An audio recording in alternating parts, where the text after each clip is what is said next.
lá. Bom dia a todos. Meu nome é Bruno, professor de Direito da FBUNI. Estou aqui com vocês para comentar hoje a prova da segunda fase da OAB, da parte de Direito Civil, específica de Direito Civil.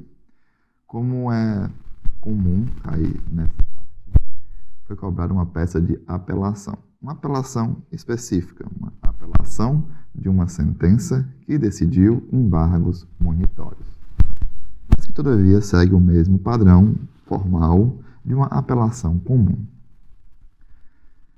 A fundamentação legal que o examinando deveria trazer seria o artigo 702, parágrafo 9º do Código de Processo Civil, que vai dizer que cabe apelação contra a sentença que acolhe ou rejeita os embargos. Está na parte da ação monitória, assim como o artigo 1009, que deixa bem claro que no processo civil, como regra da sentença, cabe apelação. O endereçamento da apelação deveria ser feito para o Juízo de Direito da Segunda Vara Civil da Comarca do Rio de Janeiro.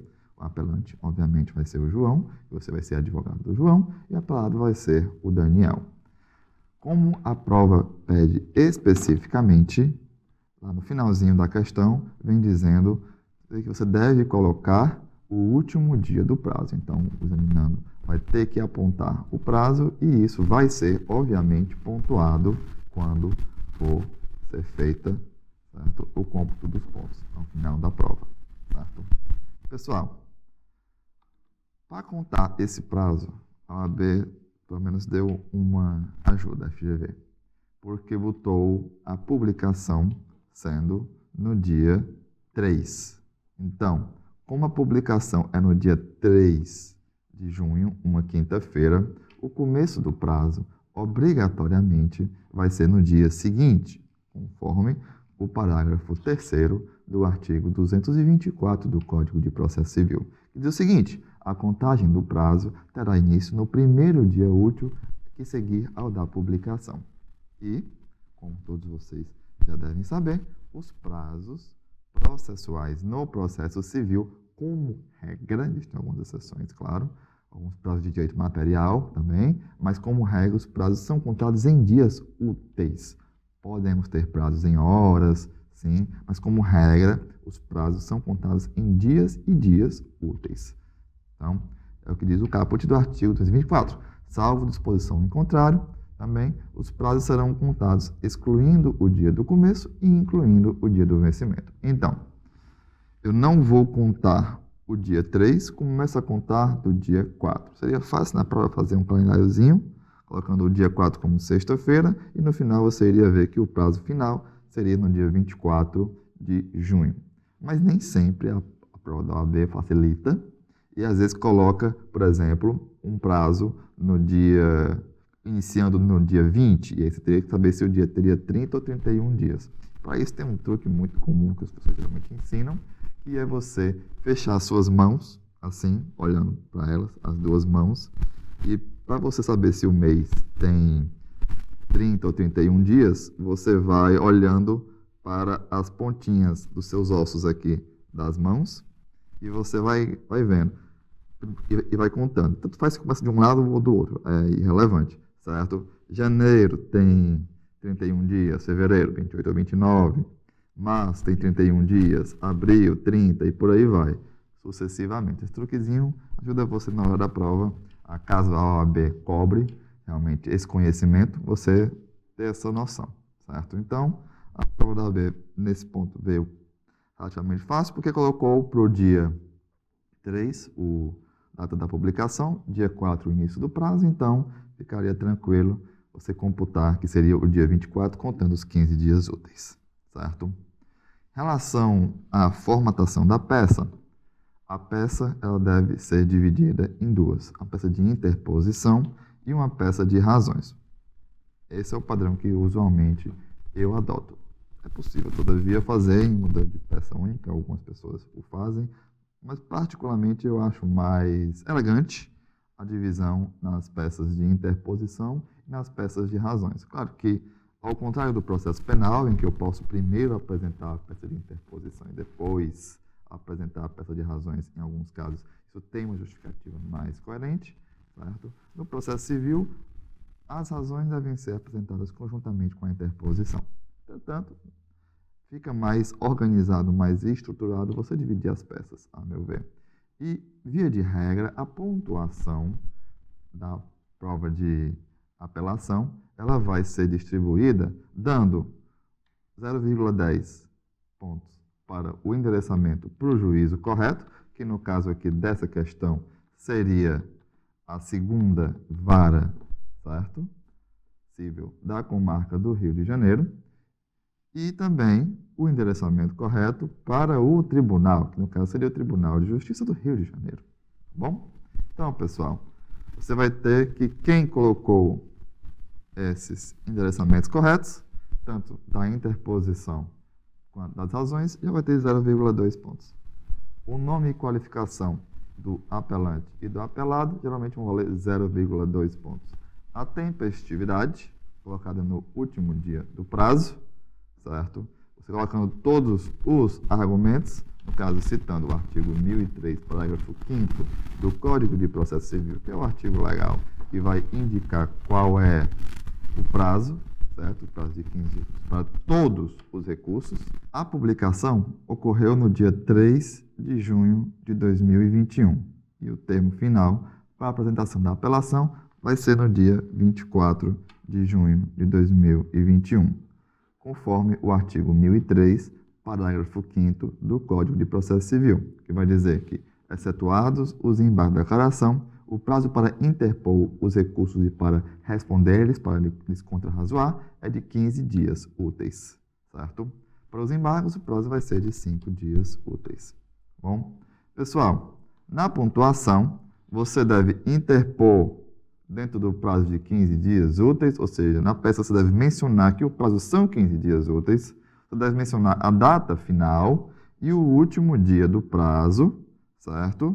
Vai ser na forma do artigo 1003, parágrafo 5º do CPC, combinado com o artigo 224. Mencionando tudo isso daí, você provavelmente vai obter no espelho final da prova 0,3. Do ponto de vista de regularidade formal da peça de interposição, deve ser mencionado o recolhimento do preparo das custas recursais. No processo via de regra eletrônico, não vai haver porte de remessa, certo? Mas você deve mencionar tudo, tá bom? Não custa nada. Então, você fala do preparo, isso já vale 0,2. Você pede para intimar o apelado para apresentar contrarrazões e menciona o artigo 1010, parágrafo 1º do CPC, já vai valer mais 0,3. A exposição dos fatos, conforme já estão narrados na questão, vale apenas 0,2, mas é uma pontuação muito importante de se ter, certo? Do ponto de vista da fundamentação, via de regra, a OAB, para um recurso, vai conceder nessa parte da peça uma pontuação bem alta, certo? Para ter um título de exemplo, no 34º exame, que foi cobrado a apelação, eles deram um total de 3,5 pontos nessa parte, certo? Então, é extremamente importante, muito mais importante do que a parte formal da peça em si, certo? E nessa prova, a parte do mérito em si era relativamente simples, certo? Então, não sei como é que vai ficar a divisão da pontuação, tá bom? Mas eu acredito que deva seguir esse padrão, certo? O candidato teria que preliminarmente sustentar a nulidade da sentença. Por quê? Porque a decisão não enfrentou todos os argumentos deduzidos pela parte capazes de, em tese, modificar, alterar a conclusão tomada pelo julgador, certo? Que é o que diz o artigo 489, parágrafo 1º, inciso 4 do CPC. Porque tão somente a violação ao artigo 702, parágrafo 2º do CPC, era capaz de alterar a conclusão. Que o parágrafo 2º diz isso. Quando o réu alegar que o autor pleiteia quantia superior à devida, cumprir-lhe-á declarar de imediato o valor que entende correto, apresentando demonstrativo discriminado e atualizado da dívida. Isso não foi feito. E é muito comum, na verdade, na prática, tanto em embargos, que muitas vezes tem caráter muito mais protelatório do que realmente concreto, quanto, mesmo em cumprimento de sentença, as pessoas impugnam os valores e não apresentam os valores que entendem corretos. Então, é um indeferimento bem simples para o juiz, certo? Além disso, tá bom? Você pode também analisar, certo? Que, conforme o artigo 702, parágrafo 3º do CPC, os embargos não deveriam nem sido conhecidos. Além da nulidade da sentença, por não ter apreciado tal tese defensiva, os embargos nem mesmo deveriam ter sido conhecidos, conforme o parágrafo 3º. Diz o seguinte: não apontado o valor correto ou não apresentado o demonstrativo, os embargos serão liminarmente rejeitados, se esse fosse o único fundamento. E se houver outro fundamento, os embargos serão processados, mas o juiz deixará de examinar a alegação de excesso. Então, os embargos não podem ser conhecidos se o seu único fundamento é o excesso e não diz qual é o valor que eu entendo que ele é correto. Tá bom? Além disso, no gabarito preliminar, a banca pedia que o candidato fizesse menção aos artigos 10 e 11 do CPC, bem genéricos, certo? Que vão dizer que o juiz não pode decidir em grau algum de jurisdição com base em fundamento a respeito do qual não se tenha dado às partes oportunidade de se manifestar, ainda que se trate de matéria sobre a qual deva decidir de ofício. E também, todos os julgamentos dos órgãos do Poder Judiciário serão públicos e fundamentadas todas as decisões sob pena de nulidade. São dois artigos genéricos que, via de regra, é sempre bom colocar em caso de dúvida. Em caso de dúvida, jogue a maior quantidade possível de artigos que você puder na prova. Mencione-os.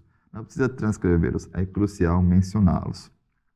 Isso das partes preliminares. As partes processuais. Inicialmente, eu vou alegar essas preliminares, as questões processuais, e depois eu entro no mérito da questão.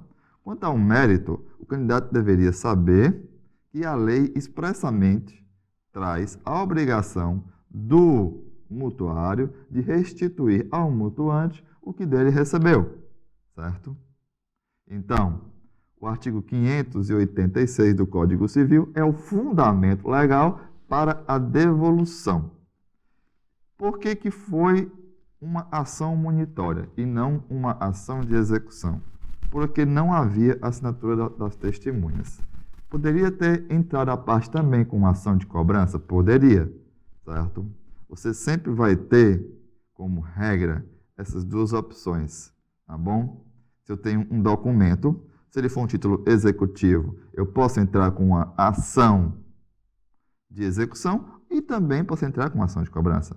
Se eu tenho um documento que ele não é um título executivo, eu posso entrar com uma ação monitória e também posso entrar com uma ação de cobrança. Eu sempre posso optar pelo rito da ação de cobrança, caso ache mais interessante, certo? Mas, via de regra, não é mais demorado, tá, a ação de cobrança. Mas, em alguns momentos, pode ser interessante o rito da ação de cobrança, como no juizado especial, para antes tentar uma conciliação que pode ou não obter sucesso. Bom, então, pessoal, o artigo 586 diz o seguinte: o mútuo é o empréstimo de coisas fungíveis. O mutuário é obrigado a restituir ao mutuante o que dele recebeu em coisa do mesmo gênero, qualidade e quantidade. Então, o dinheiro é uma coisa fungível. Então, o mutuário vai ser obrigado a restituir ao mutuante, certo? Pronto. Essa era a única argumentação de mérito. Então, foi uma coisa realmente simples. Essa peça foi particularmente simples e acredito que talvez a OAB vá pontuar mais parâmetros formais do que efetivamente materiais, tá bom? Por quê? No próprio espelho preliminar, a banca já botou também mais uma questão formal, que é o seguinte: como o processo já está apto a ser julgado de forma imediata, o recorrente deveria fundamentar e pedir a aplicação da teoria da causa madura, conforme o artigo 1013, parágrafo 3º, inciso 4 do CPC. Diz o seguinte: se o processo estiver em condições de imediato julgamento, o tribunal deve decidir desde logo o mérito, quando decretar a nulidade de sentença por falta de fundamentação. Então, Se o tribunal constatar que a sentença é nula porque pecou na fundamentação, conforme a preliminar suscitada, o próprio tribunal já pode decidir, certo?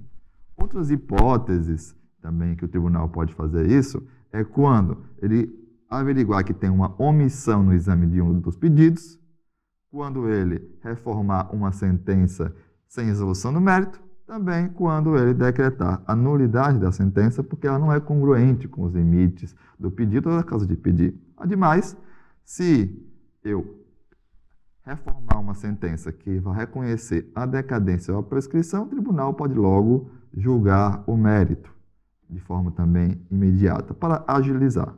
Esse é o intuito do Código de Processo Civil e é algo realmente extremamente positivo para você conseguir se atentar à duração razoável do processo. Pois, acaso não assim o fizesse, o processo iria voltar para o primeiro grau para ser novamente analisado e talvez ser alvo de um novo recurso para ser analisado pelo mesmo tribunal. Tá bom? Em relação aos pedidos, a OAB, via de regra, vai conceder nesse ponto 0,8 pontos, certo? Mais 0,10 do fechamento, tá bom? E nos pedidos, você deveria colocar o pedido de nulidade, reconhecimento da nulidade da sentença, com o julgamento imediato pelo tribunal, reformando a decisão, provendo o recurso e alterando, certo, o ônus da sucumbência e condenar o recorrido ao pagamento das custas e dos honorários advocatícios, certo? Então, pessoal, todas essas argumentações no final, todos esses pedidos, iriam lhe pontuar 0,8 como regra, 0,6, 0,8, tá bom?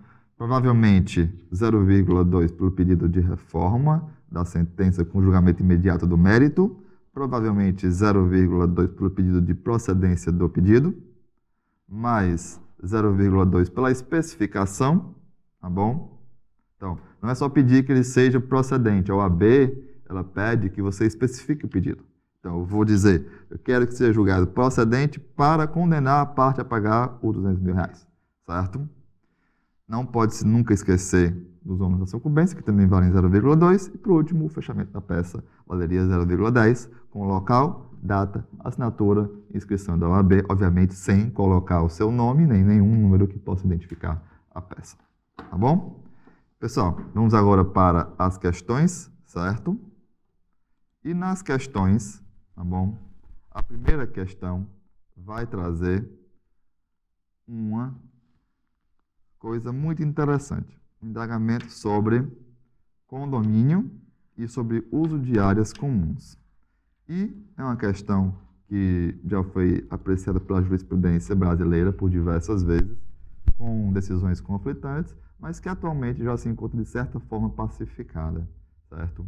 Então, o item A pergunta: o condomínio pode impedir a utilização de áreas comuns por condomínio inadimplente? E a resposta é não. O condomínio não pode impedir que o condomínio inadimplente utilize áreas comuns do condomínio, certo, pessoal?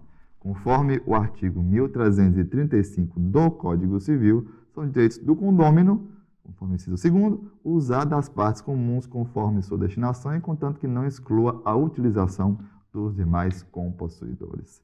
Pessoal, o Código Civil traz esse direito. O condômino, quando eu compro um apartamento num condomínio, eu sou o dono de um pedaço, de uma fração ideal, que nós chamamos, do terreno e também das benfeitorias construídas. Então, se tem uma quadra no condomínio e eu sou dono do apartamento, eu sou dono de uma parte dessa quadra. E eu posso utilizar aquela quadra. Não existe correlação entre o adimplemento da minha taxa condominial, que ela existe justamente para tentar manter o uso do condomínio funcional, pagar os funcionários, os gastos com energia e outras coisas, com o fato de que eu sou o proprietário de uma parte daquela quadra.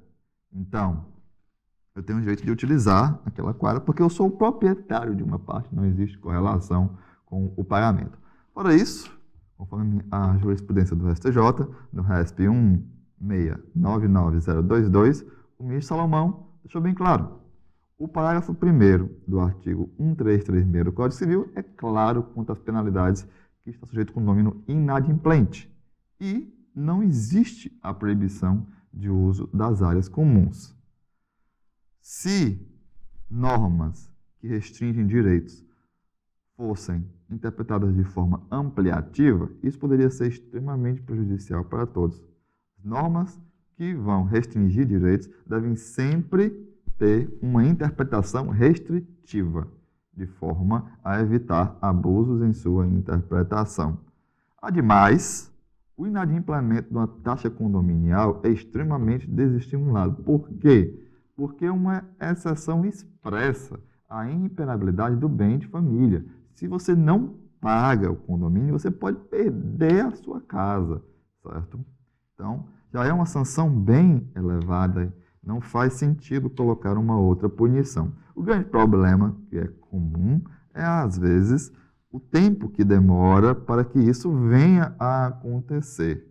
Às vezes, passam muitos anos até que, finalmente, seja retirado dentro do condomínio um condômino que não arca com as suas taxas em dias. Inclusive, quando eu era advogado, eu tenho demandas que estão em tramitação há mais de 20 anos, que eu peguei no meio do caminho e não consegui terminar, tratando justamente sobre isso. Certo? Um imóvel que o valor dele era de R$100 mil e que o débito condominial era de R$400 mil. E, infelizmente, o tempo que demora com os recursos interpostos pela parte de forma a, evidentemente, protelar, porque a mesma sabe que já perdeu o imóvel, o débito é bem superior ao valor do imóvel. Infelizmente, acaba que não é possível, de imediato, proceder com a expropriação daquele imóvel. O item B pergunta: ao réu revel, mesmo após decretar a sua revelia, é lícita a produção de provas? Sim, claro. A revelia ela importa numa presunção relativa de veracidade dos fatos alegados na inicial, a casos compatíveis, obviamente, com o arcabouço probatório trazido pela parte e com a lógica dos fatos, certo?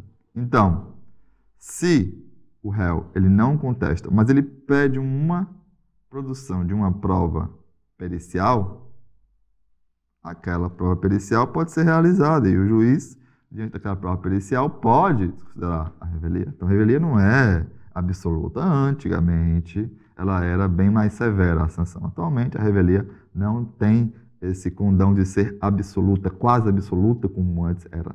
Bom, conforme o artigo 349 do Código de Processo Civil, que vai esclarecer: ao réu revel será lícita a produção de provas contrapostas às alegações do autor, desde que se faça representar nos autos a tempo de praticar os atos processuais indispensáveis a essa produção.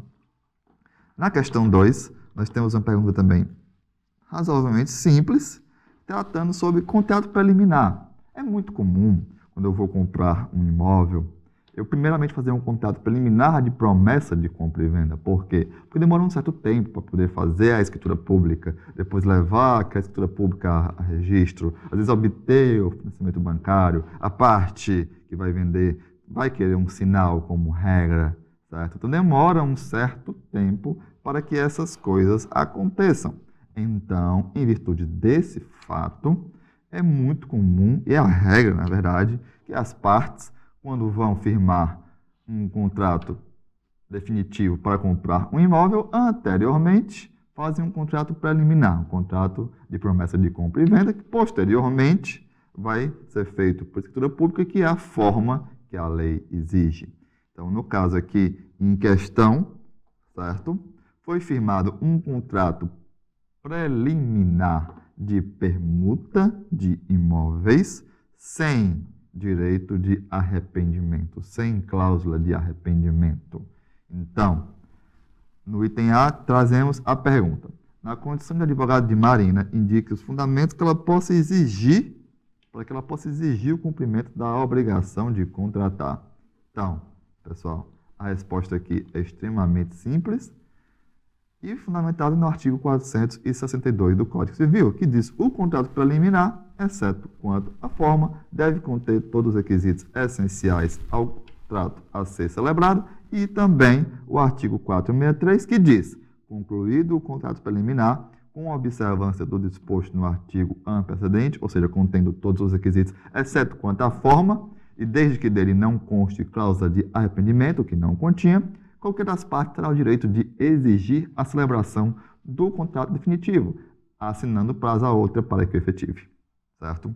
E também poderá levar o contrato preliminar ao registro competente, com o intuito de garantir que nenhum terceiro possa vir a ser afetado com a venda posterior, certo, pessoal? Então, a Marina não somente pode exigir, certo? Como acaso a outra parte não cumprir, o juiz pode forçar, que é o item B, a pergunta do item B, certo, pessoal? Que vai dizer o seguinte: nessa espécie de ação, o juiz tem o poder de, em sentença, substituir a vontade do contraente? Sim.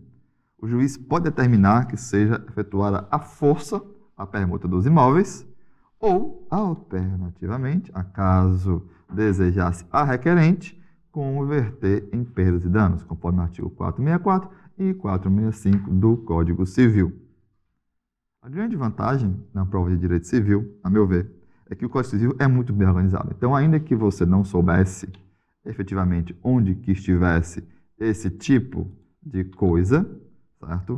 Dentro de um código, você poderia, de uma forma relativamente fácil, pesquisar e encontrar. Então, essa, a meu ver, é a grande vantagem da segunda fase na área civil, é a organização do código, pois você facilmente poderia encontrar lá no sumário do código do contrato preliminar, e iriam ter esses 5 artigos bem organizados que lhe permitiriam responder à questão de uma forma extremamente fácil, certo? Então, artigos 462 a 465 do Código Civil vão ser os artigos que vão fundamentar essa resposta, tá bom?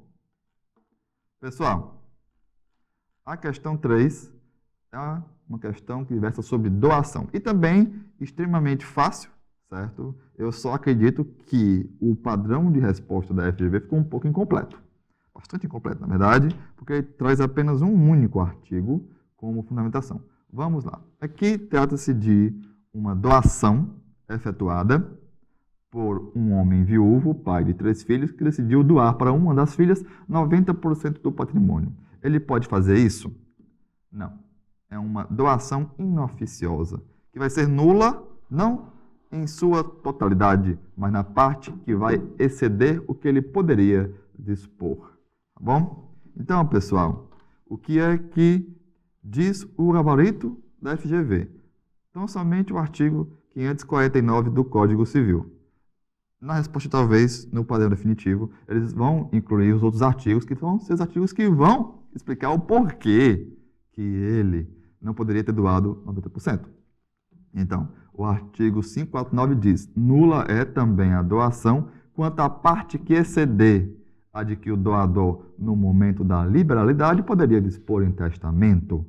Portanto, o gabarito não traz nenhum artigo quanto a essa limitação. Então, o candidato deveria, a meu ver, ter citado o artigo 1789 do Código Civil, que vai dizer: havendo herdeiros necessários, o testador só poderá dispor da metade da herança. Assim como também o artigo 1845, que vai dizer: são herdeiros necessários os descendentes, os ascendentes e o cônjuge. Como uma forma de decorar, no direito penal é muito comum alguns momentos em que eu vou ter o CAD, cônjuge, ascendente, descendente e o irmão. Aqui é só sem o I, é o CAD, certo? Cônjuge, ascendente, descendente, irmão não é herdeiro necessário. Então, se você não tem filhos, não tem cônjuge, não tem ascendentes e você não gosta dos seus irmãos, você pode dispor da totalidade dos seus bens para outras pessoas, certo? O artigo 1845 vai dizer isso e o artigo 1856 vai dizer: pertence aos herdeiros necessários de pleno direito a metade dos bens da herança, constituindo a legítima, certo? Pessoal, já o item B Traz uma pergunta processual. Em caso de ajuizamento da ação, a demanda pode ser ajuizada somente em face de Serafim? Não. Não. Certo? Ora, a Júlia é a beneficiária pela herança. Ela é parte do negócio jurídico. Então, eu vou ter uma situação de litisconsórcio passivo necessário. Tá bom? Ela obrigatoriamente tem que ser chamada ao processo para se manifestar. Tá bom? Conforme determina o artigo 114 do Código de Processo Civil. O litisconsórcio será necessário por disposição de lei ou quando, pela natureza da relação jurídica controvertida, a eficácia da sentença depender da citação de todos que devam ser litisconsórcio. Ora, se eu quero anular um negócio envolvendo duas partes, eu não posso citar somente uma das partes, eu tenho que citar ambas. Tá bom? Isso como regra geral. Questão 4, uma questão sobre direito das sucessões, muito cobrado também em segunda fase da OAB de civil. E aqui nós temos uma situação em que o irmão também não gosta muito um do outro. E o Alexandre queria vender a sua cota hereditária para uma outra pessoa, tá bom? De um imóvel. E a Simone queria comprar esta cota. E a pergunta é, ele pode vender para um terceiro interessado? Certo? Bom, é possível sim você vender a sua cota hereditária para um terceiro interessado. Entretanto, contudo, todavia, porém, se existe um outro co-herdeiro desejando a sua cota, pagando o mesmo valor, a pessoa é obrigada a ceder a sua cota para o co-herdeiro. Então, o que diz o artigo 1794 do Código Civil é uma pergunta bem objetiva, bem direta, certo? E, nesse ponto, exigiria um pouco de conhecimento sobre o direito das sucessões, até porque esse artigo ele está meio que fora de ordem dentro do Código Civil, certo? Iria realmente requerer um pouquinho de conhecimento sobre o direito das sucessões, certo? Além disso, tá bom? Nós temos também uma questão processual, que é sobre a sobrepartilha, tá bom? Supondo que após o encerramento do inventário, Alexandre e Simone descubram a existência de um terreno que não foi arrolado. Se eu descubro depois da partilha, porque o encerramento do inventário ocorre com a partilha. Se depois da partilha eu descubro alguma outra coisa, eu faço uma sobrepartilha, certo? E o procedimento vai ser o dos artigos 669 e 670 do Código de Processo Civil, que vão dizer que são sujeitos à sobrepartilha os bens sonegados, ou seja, que algum dos herdeiros ocultou, descobertos após a partilha, como é a situação da prova, litigiosos, que estão em briga, que se eu tenho um bem do patrimônio que está em litígio e os demais não estão, eu posso partilhar os que não estão e depois sobrepartilhar aquele que está em litígio ou que a liquidação seja bem difícil de se fazer amorosa, ou que estejam no lugar remoto da sede do juízo onde se processa o inventário também, certo? Na sobrepartilha, observa-se as mesmas regras do processo de inventário e de partilha e vai correr nos próprios autos do inventário do autor da herança. Pessoal, são esses os comentários. Eu desejo um bom estudo para todos e boa sorte nas provas.